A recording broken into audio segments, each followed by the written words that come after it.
আল্লাহ রাব্বুল আলামিন হযরত লুকমান আলাইহিস সালামকে এক নম্বরে নসিহত করেছিলেন, ও আমার সন্তানেরা তোমরা শিরক করিও না। দুই নম্বরে নসিহত করেছিলেন, ও আমার সন্তানেরা তোমরা ভালো কিংবা খারাপ কাজ করো, সাগরের মধ্যে গিয়েও যদি করো, জমিনের মধ্যে গর্ত করো, যদি গুনাহ করো, দুনিয়ার কেউ দেখলো না কিন্তু সেটা রব্বুল আলামিন দেখে। আপনি যদি রাত্রের বেলা যদি দরজা বন্ধ করে যদি আপনি তাহাজ্জুদে দাঁড়িয়ে যান, হয়তো গুনার কাজ করেন, হয়তো আপনি জুয়ার আড্ডা দেন, মদ খাইতেছেন, দুনিয়ার কেউ দেখলো না সেটা রব্বুল আলামিন দেখে। ওই জন্য সবসময় আল্লাহকে স্মরণ করবা, যে অবস্থায় থাকো না কেন সবসময় আল্লাহকে ভাববা, আল্লাহকে সবসময় মনের মধ্যে রাখবা, তাহলে অন্তরের মধ্যে ভয় আসবে। আসবে না? আপনি সবসময় যদি আল্লাহর ভয় করেন, আল্লাহকে ভয় করেন, তাহলে ভয় আসবে না? নাই। হয়তো অনেক মানুষরা নামাজ পড়তে চায় কিন্তু নামাজ পড়তে পারে না, আল্লাহকে ভয় করে না, আল্লাহর ভয়টা অন্তরের ভিতরে আসেই না। আসে না এরকম মানুষ?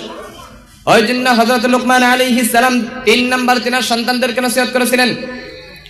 রব্বুল আলামিন বলেন, ইয়া বুনাইয়া আকিমিস সালাতা ওয়া আমুর বিল মা'রুফি ওয়ানহা আনিল মুনকারি ওয়াসবির আলা মা আসাবাক ইন্না যালিকা মিন আজমিল উমুর। আল্লাহু আকবার বলেন, আর একটু জোরে বলেন আল্লাহু আকবার। হযরত লুকমান আলাইহিস সালাম তিনার সন্তানদেরকে 3 নাম্বার নসিহত করেছিলেন, ও আমার সন্তানেরা তোমরা নামাজ কায়েম করো, নামাজ কায়েম করো। শুধু নামাজ পড়তে দেই নাই, কারণ নামাজ পড়াটা একটা অভ্যাস করতে লাগবে। আপনি হয়তো এশার নামাজ আপনাকে পড়তে বলা হইলো, ও চাচা আপনি এশার নামাজ আদায় করলেন, শুধু এশার নামাজ পড়া হয়ে গেল। আপনাকে যদি বলা হয়, ও চাচা আপনি ফজর নামাজ পড়বেন, তাহলে শুধু ফজর নামাজ পড়লেন, একটা নামাজই আদায় করা হইলো। কিন্তু আপনাকে যখন নাকি বলা হবে নামাজ কায়েম করেন, সর্বদা আপনাকে নামাজ পড়তে লাগবে, আপনি প্রতিদিন নামাজ পড়তে লাগবে, আপনার নামাজ পড়াটা একটা অভ্যাস হতে লাগবে। কারণ কেন বিশ্বনবী বলেন, আউয়ালু মা ইউহাসাবু বিহিল আবদু ইয়াউমাল কিয়ামাতিস সালাহ। বিশ্বনবী বলেন, আউয়ালু মা ইউহাসাবু বিহিল আবদু ইয়াউমাল কিয়ামাতিস সালাহ। কাল কিয়ামতের দিন রব্বুল আলামিন সর্বপ্রথম হিসাব নেবে নামাজের। নামাজের হিসাব যদি আমাদের জন্য যদি সহজ হয়ে যায়, তাহলে সমস্ত কিছুর হিসাব সহজ করে দিবেন তিনি কে? আর যদি নামাজের হিসাব যদি আমাদের জন্য কঠিন হয়ে যায়, তাহলে সমস্ত কিছুর হিসাব কঠিন করে দিবেন তিনি কে? তাহলে নামাজের দরকার আছে না? প্রত্যেকে নামাজ পড়বেন তো ইনশাআল্লাহ? শুধু নিজে নামাজ পড়লে হবে না। হয়তো আপনি মনে মনে ভাবেন আপনি শুধু জান্নাতে যাইলে হবে না, অন্যদেরকে নেওয়া দরকার আছে। হয়তো যাদের সন্তান আছে, হযরত লুকমান আলাইহিস সালাম এই সন্তানগুলো খাস করে তিনার সন্তানদেরকে নসিহত করতেন। আমরা এখানে যারা নাকি বাবা আছি, তারা বাড়িতে গিয়ে যাদের সন্তান আছে তাদেরকে এই নসিহতগুলো করবেন। এই নসিহতগুলো যদি করেন, হযরত লুকমান আলাইহিস সালামের সন্তানের মতো আমাদের সন্তানকেও বানিয়ে দিবেন তিনি কে? দিবে না? দিবে না? নাই। ওই জন্যই আপনি শুধু নিজে নামাজ পড়লে হবে না, আপনার সন্তানকে আপনি নামাজের আদেশ করেন, নামাজের মধ্যে মসজিদে আনেন। আপনার ভিতরে যদি নামাজ না থাকে, তাহলে কিছু ইবাদত করে ভালো লাগবে না। লাগবে কি? ইন্নাস সালাতা তানহা আনিল ফাহশাই ওয়াল মুনকার। নিশ্চয়ই নামাজ আপনাকে খারাপ কাজ থেকে আপনাকে বিরত রাখবে। রাখবে না? নাই। নামাজ যদি পড়েন, আপনার অন্তরের মধ্যে যদি আল্লাহর ভয় থাকে, তাহলে ওই নামাজের মধ্যে কোনো শয়তানে ধোঁকা দিতে পারবে না। পারবে কি? হয়তো অনেক মানুষের আছে নামাজের জন্য অনেক আগ্রহী, হয়তো নামাজ পড়তে চায়, একদিন নামাজ পড়ে দ্বিতীয় দিন নামাজ পড়ে না, হয়তো তাদেরকে শয়তানে ধোঁকা দেয়। আছে না? অনেক মানুষ বলে, হুজুর নামাজ পড়তে ইচ্ছা আছে কিন্তু নামাজের মধ্যে কোনো মন বসে না, শয়তানে ধোঁকা দেয়। আছে না এরকম মানুষ? আপনাদের মহল্লায় নাই? সবাই কি নামাজ পড়েন? ওই জন্য সন্তানদেরকে 70 থেকে 7 বছর থেকে নামাজের আদেশ করেন।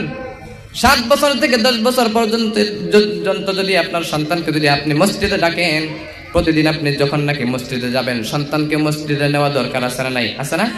আপনি শুধু জাহান্নামের আগুন থেকে বাঁচলে হবে না, ওই দিন আপনি সব সময় যখন নাকি নামাজে দাঁড়াবেন, আপনি যখন নাকি নামাজ পড়তে চান, ওই সময় হযরত লুকমান আলাইহিস যাবেন। কারণ অনেক সন্তান আছে নামাজ পড়ে না, সন্তানকে বাবা বলে, ও বাবা তুমি মসজিদে যাও, ওই সন্তান সিনেমা দেখতে যায়। আছে না? সন্তানকে বলে, বাবা তুমি পশ্চিম দিকে যাও, ওই সন্তান যায় পূব দিকে, ওই সন্তান পূব দিকে যায়। বাবার কথা শোনে না, হয়তো মা বাবার কথা শোনে না। ওই জন্য সন্তানদেরকে ভালো আদেশ করেন, মসজিদে নিয়ে যান। অনেক সন্তানদেরকে যদি ইমাম সাহেব বলে, ও চাচা আপনি আপনার সন্তানকে মসজিদে আনেন না কেন? আপনার সন্তানকে কেন মসজিদে আনেন না? আপনার সন্তানকে মসজিদে আনবেন নামাজের জন্য। হয়তো অনেক বাবারা বলে, আমার সন্তান রাত্রের বেলা 12টা পর্যন্ত পড়াশোনা করেছে, হয়তো ইংলিশ মিডিয়ামে পড়েছে, বাংলা মিডিয়ামে পড়েছে, হিন্দি মিডিয়ামে পড়েছে, আমার সন্তান রাতে 1টা পর্যন্ত পড়াশোনা করেছে, সকালবেলা কেমনে করে মসজিদে আনবো, সকালবেলা কেমনে করে মসজিদে ডাকবো? কারণ আমার সন্তান একটু ঘুমাচ্ছে, ওই জন্য আমি মসজিদে পাঠাই নাই, ওই জন্য আমি মসজিদের মধ্যে আনি নাই, সকালবেলা মক্তবে পাঠাই নাই।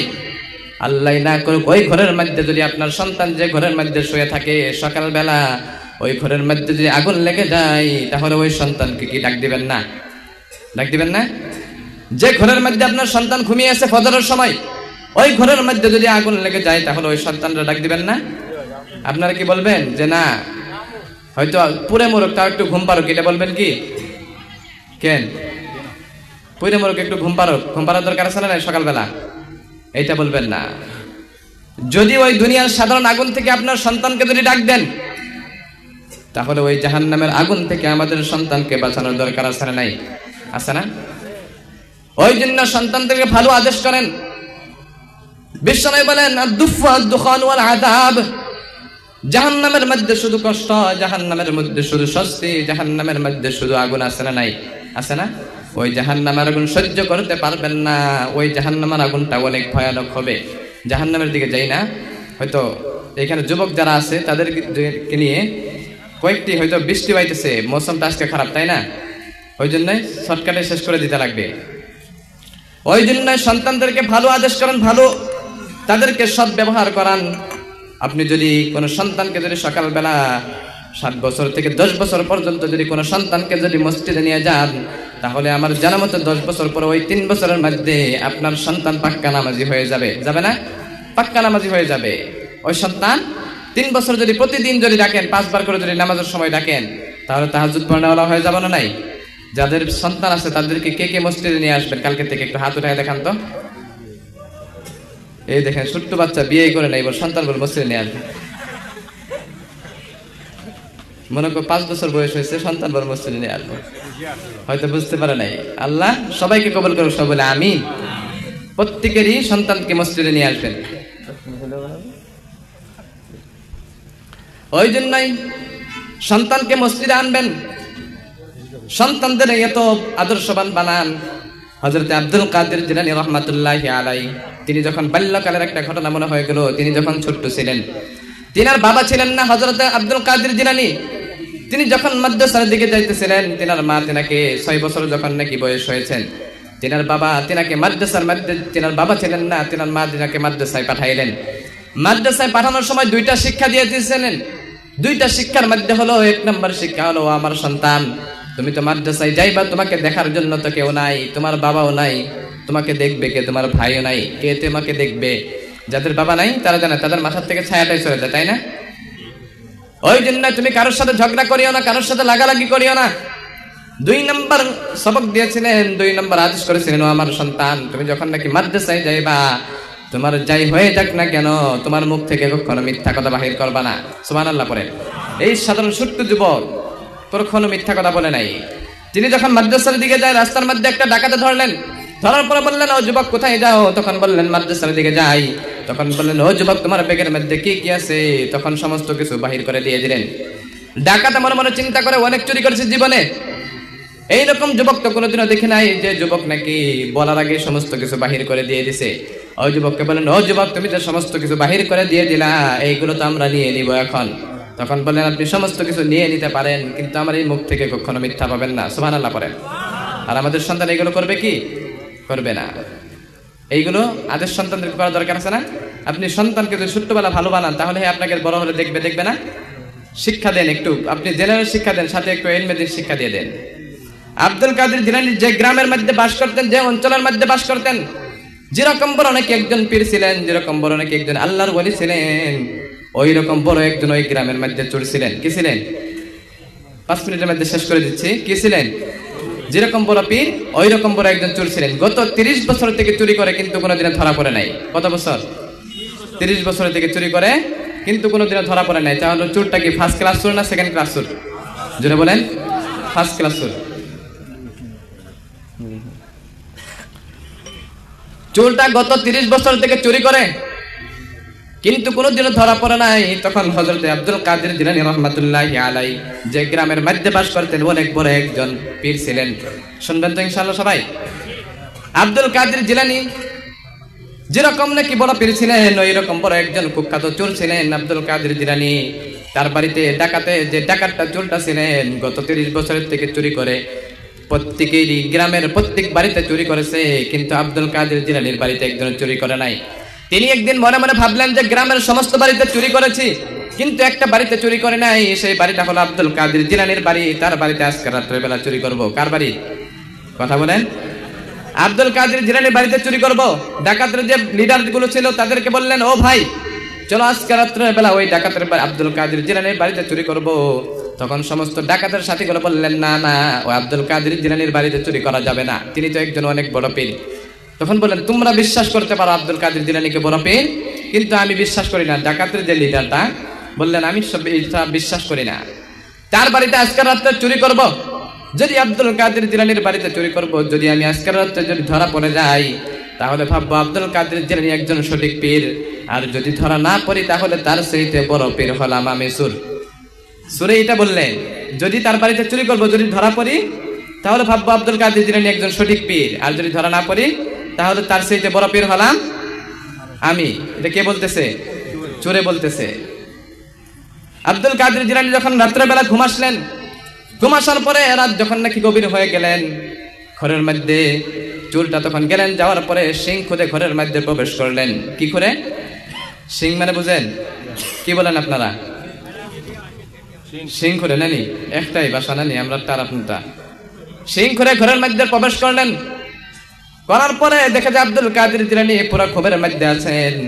ডাকাতের যে জিনিসগুলো নেওয়ার ছিল, যে প্রয়োজন ছিল, যত জিনিসগুলো প্রয়োজন ছিল সমস্ত কিছু ব্যাগের মধ্যে ভরাই নিয়ে নিলেন। আব্দুল কাদের জিলানী ঘুম থেকে ওঠেন নাই এখনো।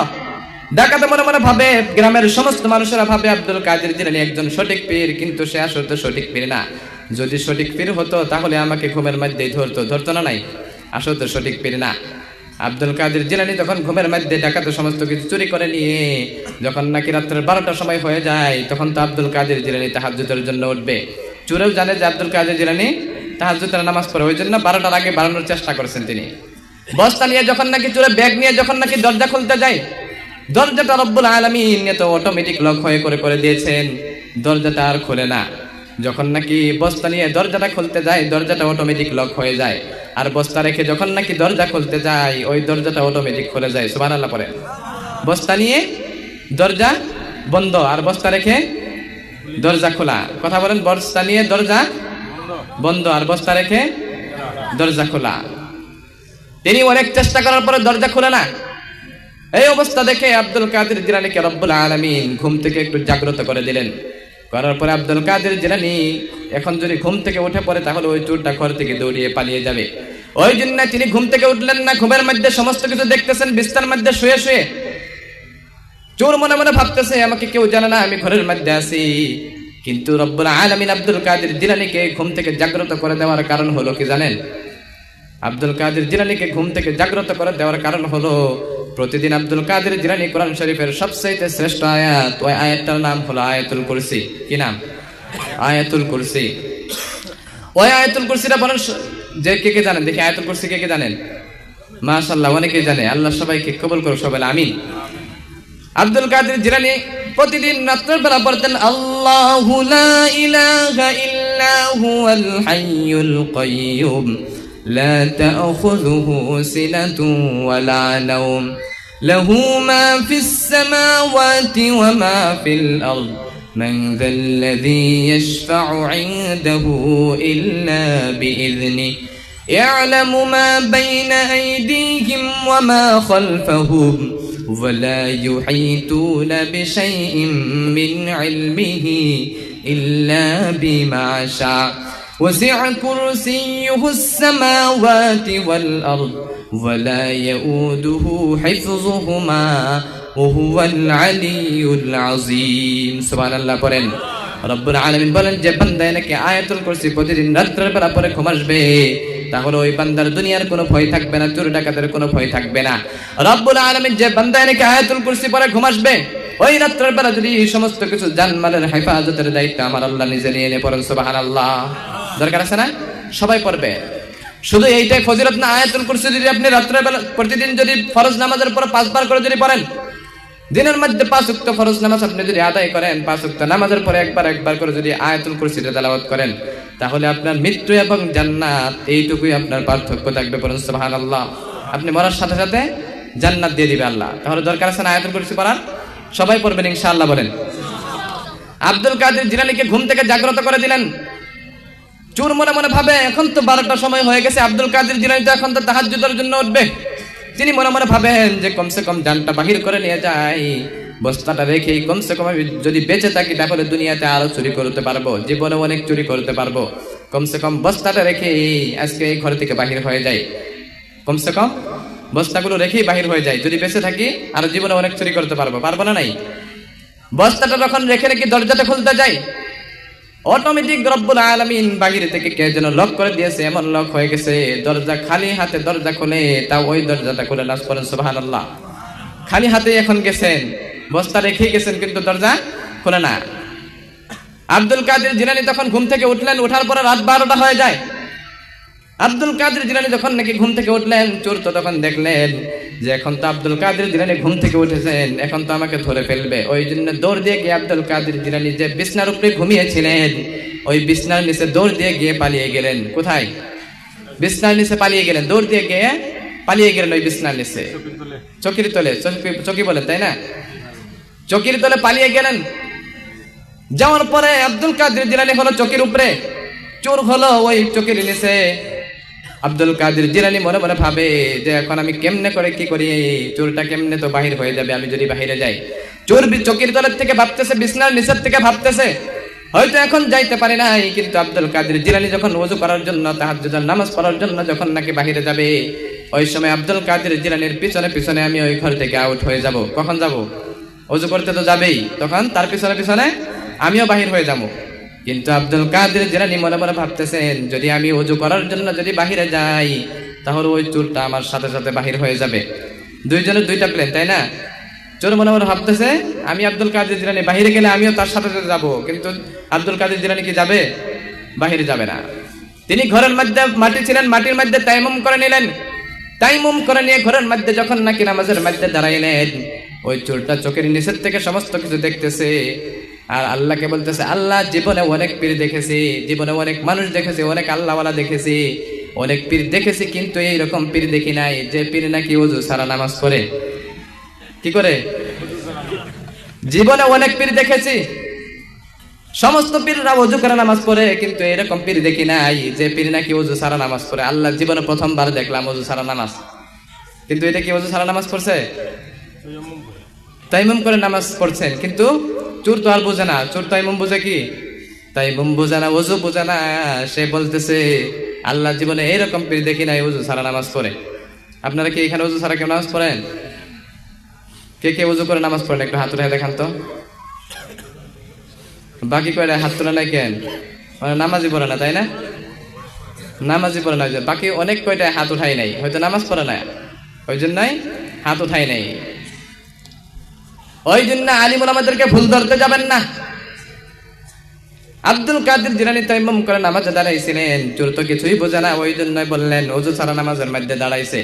কিন্তু আব্দুল কাদের জিলানী যখন নাকি নামাজ শেষ হয়ে গেলেন, তিনি বিছনার উপরে আবার শুয়ে পড়লেন, চকির উপরে আবার শুয়ে পড়লেন। চোরটা এখন কোথায়? চোর চকির তলে, আর আব্দুল কাদের জিলানী চকির উপরে। চোর মনে মনে ভাবলেন যে আমার এই প্ল্যানটা ক্যান্সেল হয়ে গেল, হয়তো এখন যাইতে না পারি, কিন্তু সকালবেলা যখন নাকি ফজর নামাজ পড়তে বাহির হয়ে যাবে, সকালবেলা তো আর এইটাকে মানুষকে দেখাতে পারবে না, সকালবেলা তো বাহিরে যাইতে লাগবে। কারণ আব্দুল কাদের জিলানী একটা মসজিদের ইমাম ছিলেন, ইমাম থাকলে নামাজ পড়াতে যাইতে লাগবে না নাই? সকালবেলা আমি তখন বাহির হয়ে যাবো। চোরের কিন্তু এখনো হার মানে নাই। চোর মনে মনে ভাবতেছে সকালবেলা বাহির হয়ে যাব, তাও এখনো ভাবে নাই যে আমি ধরা পড়বো। তার অন্তরের ভিতরে ওই ডরটা নাই। ডর থাকলে 30 বছর থেকে চুরি করতো, করে না। ওই জন্য আব্দুল কাদের জিলানী যখন নাকি ফজর আজান হয়ে গেলেন, আজান শেষ হওয়ার পরে মসজিদের মধ্যে জামাতের সময় হয়ে গেলেন, তিনি ঘরে থেকে বাহির হয় না।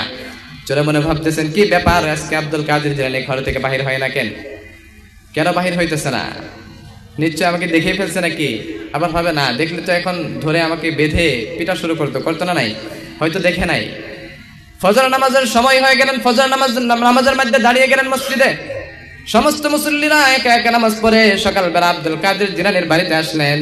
তিনি মনে মনে ভাবলেন, তেনারা মনে মনে ভাবলেন হয়তো আব্দুল কাদের জিলানীর কোনো ব্যাপার হয়েছে, কোনো অসুস্থ হয়েছে, হয়তো কোনো অসুবিধা হয়েছে, সেই জন্য আসতে পারে নাই। তার খবর নেওয়া দরকার আছে না নাই? আছে না? আপনাদের মহল্লায় যে ইমাম সাহেব আছে, প্রতিদিন ফজরের নামাজ পড়ার জন্য মসজিদে আসে, কিন্তু একদিন আসে নাই। তিনাকে দেখার জন্য যাবেন না? নাই যাবেন না? প্রত্যেকেই যাবে। তিনাকে দেখার জন্য মসজিদের সমস্ত মুসল্লিরা আসলেন। আসার পরে আব্দুল কাদের জিলানীর ঘরের সামনে এসে সালাম দিলেন, আসসালামু আলাইকুম ওয়া রাহমাতুল্লাহ। সালামের উত্তর দিলেন, ওয়া আলাইকুম সালাম ওয়া রাহমাতুল্লাহ।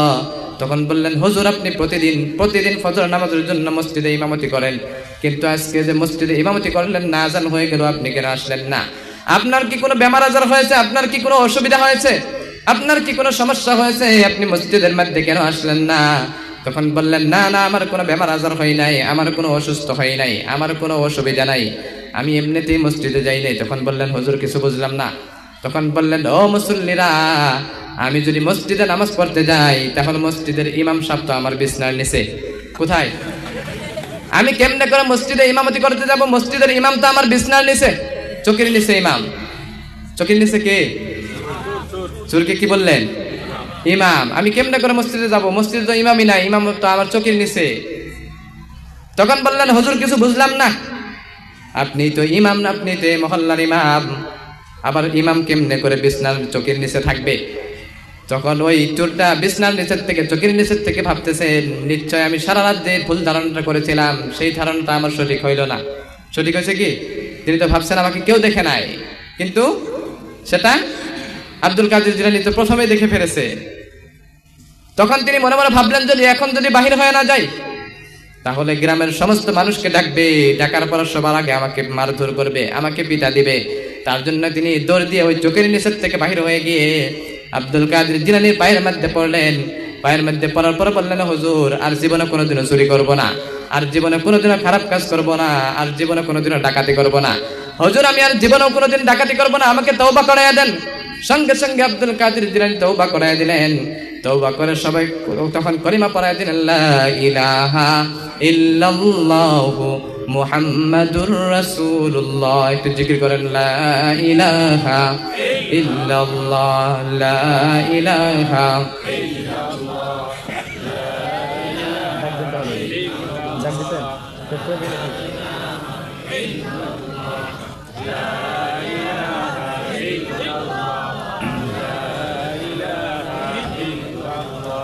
لا إله إلا الله، لا إله إلا الله، لا إله إلا الله، لا إله إلا الله، لا إله إلا الله، لا إله إلا الله، لا إله إلا الله، لا إله إلا الله মুহাম্মাদুর রাসূলুল্লাহ সাল্লাল্লাহু আলাইহি সাল্লাম। আমার ভাইরা, আসলে আব্দুল কাদের জিলানীকে কি ওইখানে যে চোরটাকে ডাক দিলেন, হয়তো গ্রামের সমস্ত মানুষকে দেখাই নাই, মসজিদের যে মুসল্লিরা ছিল তাদেরকে দেখাইছে। আসলে কি তারা শরম দেওয়ার জন্য কি দেখাইছে? দেখাই নাই। তিনি যদি ওইগুলো মানুষ দেখার পরে, অতগুলো মানুষ দেখার পরে যদি তিনি সৎ রাস্তায় চলে আসে, হয়তো আপনি যদি পিটা দিতেন, হয়তো বাজারের সমস্ত মানুষকে যদি ডাক দিয়ে পিটা দিতেন, তাহলে হয়তো আগের থেকে আরো বড় চোর হয়ে যেত, তাই না? ইসলামীটা আরো বেশি করতো না নাই? কিন্তু আব্দুল কাদের জিলানী এইরকম ব্যবহার ছিলেন, এইরকম আচরণ ছিলেন, ওই আচরণ দেখেই চোরটা নিজে নিজে ভালো হয়ে গেছে। বলেন সুবহানাল্লাহ। তাহলে ওই রকম মানুষের সাথে ভালো আচরণ করা দরকার আছে না আমাদের? ভালো আচরণ করবেন। যারা নাকি যুবকেরা আছেন এখানে, প্রত্যেকে নামাজ পড়বেন, নামাজ না পড়লে হবে না। কাল কিয়ামতের দিন বললামই তো, সর্বপ্রথম আল্লাহ হিসাব নিবে নামাজের অতি গুরুত্বপূর্ণ রব্বুল আলামিন করে দিয়েছেন। সবাই ইনশাআল্লাহ, যুবক ভাইরা যারা যারা নামাজ পড়ি না, তারা ইনশাআল্লাহ পড়বো তো? একটু হাত উঠায় দেখাই তো। যুবক ভাইরা যারা আছেন, যারা মুরব্বী আছে মাশাআল্লাহ তারা পড়েন। যুবক যারা আছে, হয়তো নামাজ পড়তে চান কিন্তু নামাজের মধ্যে কোনো মন বসে না, আছেন এরকম মানুষ? আমি পদ্ধতিগুলো আমি আপনাদেরকে বলে দিই। যারা নামাজ পড়তে চান, হয়তো নামাজের মধ্যে কোনো মনোযোগ আসে না, শয়তানে ধোঁকা দেয়, এরকম মানুষ আছে না নাই? হয়তো অনেকের বিবি নামাজ পড়ে, অনেকের মা বাবা নামাজ পড়ে, কিন্তু সন্তানরা নামাজ পড়ে না। অনেকের স্বামী নামাজ পড়ে কিন্তু বিবি নামাজ পড়ে না।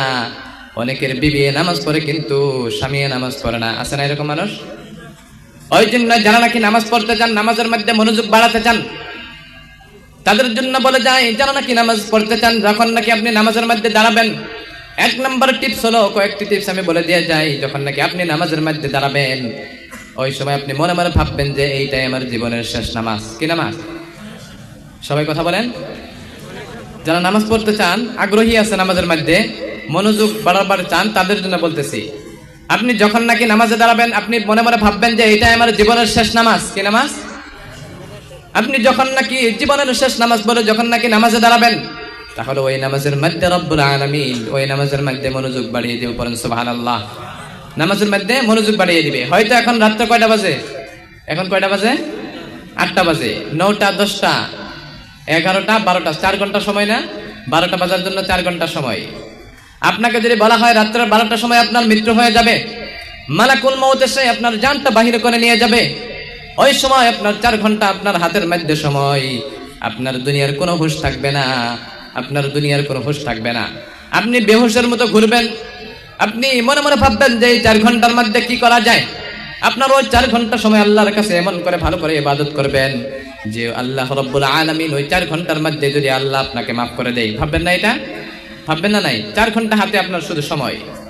ওই জন্য আপনি ফজর নামাজ যখন পড়বেন, আপনি মনে মনে ভাববেন যে এটা আমার জীবনের শেষ নামাজ। জোহর পড়তেছেন, আসর পড়তে পারবেন কিনা এটা কোনো গ্যারান্টি নাই।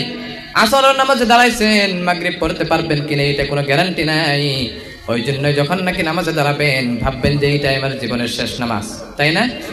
এটা ভাববেন। 2 নম্বর পদ্ধতি হলো, আপনি যখন নাকি নামাজের মধ্যে দাঁড়াবেন, ধীরে স্থিরে নামাজ পড়বেন। নামাজের মধ্যে কোনো তাড়াহুড়ো করবেন না, নামাজের মধ্যে কোনো জুলুম করবেন না। কারণ ধীরে স্থিরে যদি নামাজ পড়েন, তাহলে ওই নামাজের মধ্যে মনোযোগ বাড়িয়ে দেন তিনি কে?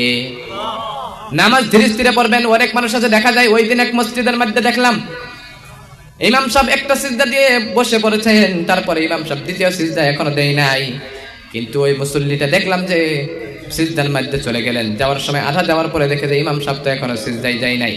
ইমাম সাহেব একটা সিজদা দেওয়ার পরে বসে না, বসার পরে ইমাম সাহেব আরেকটা সিজদা দেয় নাই, ওই মুসল্লিটা দেখলাম সিজদাই চলে গেল। যাওয়ার পরে মাঝখানে গিয়ে দেখলো যে ইমাম সাহেব তো সিজদা যায় নাই, এখন সিজদা তো যাইতে পারতেছে না, উঠতেও পারতেছে না। এখন লজ্জার বিষয় না এখানে, ওইখানে মাঝখানে গিয়ে হ্যাং হয়ে গেল। মোবাইল হ্যাং হয় না? হ্যাং হয় না? নাই, ওই রকম মানুষটা গিয়ে হ্যাং হয়ে গেল। এখন উঠলেও লজ্জা লাগবে, সিজদাত গেলেও লজ্জা লাগবে, ওই জন্য মাঝখানে গিয়ে হ্যাং হয়ে যায়। তার মানে নামাজের মধ্যে কোনো মনোযোগ আসে না। ধীরে স্থিরে নামাজ পড়ে, হয়তো আপনার 4 রাকাত নামাজ পড়তে 10 মিনিট সময় লাগে, আপনি যদি ধীরে স্থিরে নামাজ পড়েন তাহলে হয়তো 2 মিনিট বেশি লাগবে, তাই না? নাই, ওই জন্য ধীরে স্থিরে নামাজ পড়ার দরকার আছে না? আপনি যদি নামাজ ধীরে স্থিরে পড়েন, তাহলে ওই নামাজের মধ্যে আল্লাহ রাব্বুল আলামিন মনোযোগ বাড়িয়ে দিবে। সাহাবারা যখন নাকি নামাজ পড়তেন, নামাজের মধ্যে এত মনোযোগ ছিলেন, দুনিয়ার কোনো হুঁশ ছিল না, নামাজের মধ্যে এত মনোযোগ দিয়েছিলেন। হযরত আলী রাদিয়াল্লাহু তাআলা আনহু তিনার পায়ের মধ্যে যখন নাকি যুদ্ধের ময়দানে যখন নাকি তীর গেঁথেছিল, ওই তীরটা বাহির করতে পারে না। এত কষ্ট কেমনে করে বাহির করা যায়? একদিন বিশ্বনবী বলেন, একজন সাহাবাকে ডাক দিলেন, ও সাহাবা, হযরত আলী রাদিয়াল্লাহু তাআলা আনহু যখন নাকি নামাজের মধ্যে দাঁড়িয়ে যাবে, নামাজের মধ্যে যখন নাকি দাঁড়িয়ে যাবে, তখন ওই পা থেকে তীরটা টান দিয়ে বাহির করে দিবা। তাহলে আলী রাদিয়াল্লাহু তাআলা আনহু তিনি বুঝতে পারবেন না। আলী রাদিয়াল্লাহু তাআলা আনহু যখন নাকি নামাজের মধ্যে দাঁড়িয়ে গেলেন, বিশ্বনবীর কথা মতো ওই সাহাবাটা আসলেন। আসার পরে আলী রাদিয়াল্লাহু তাআলা আনহুর কাছে গেলেন। যাওয়ার পরে যখন নাকি আলী রাদিয়াল্লাহু তাআলা আনহু সিজদায় চলে গেলেন, যাওয়ার পরে পা থেকে টান দিয়ে তীরটা বাহির করে দিলেন। নামাজ শেষে আলী রাদিয়াল্লাহু তাআলা আনহু দেখে যে আশেপাশে কেউ নাই, শুধু রক্ত দেখা যায়। কেমনে করে শুধু রক্ত?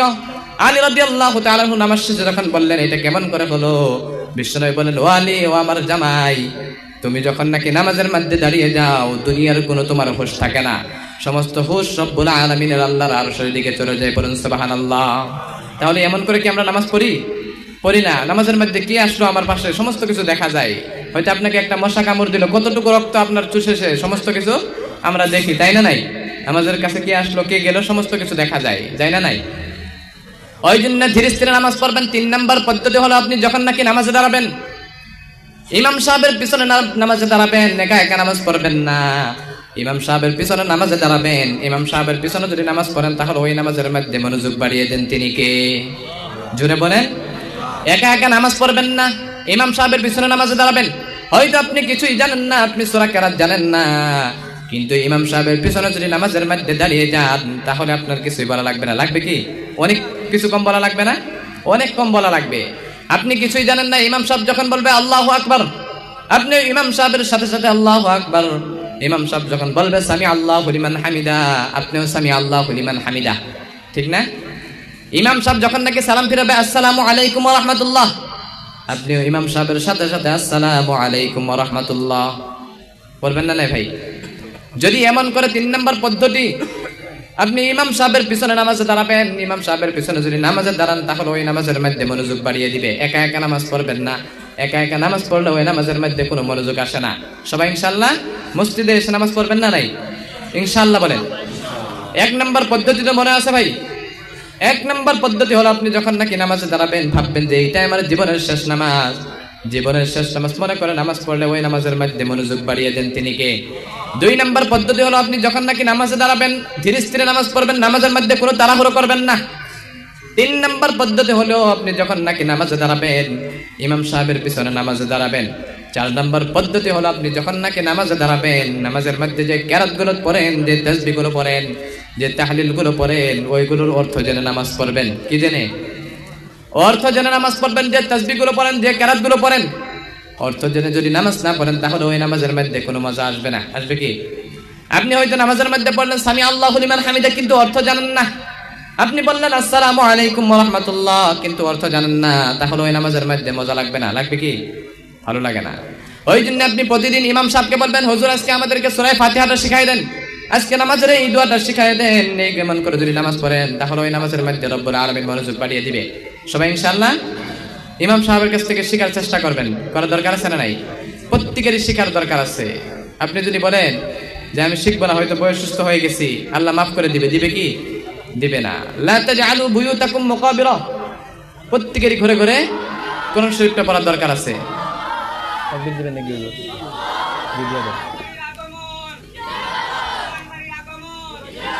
নারায়ে তাকবীর, আল্লাহু আকবার, নারায়ে তাকবীর।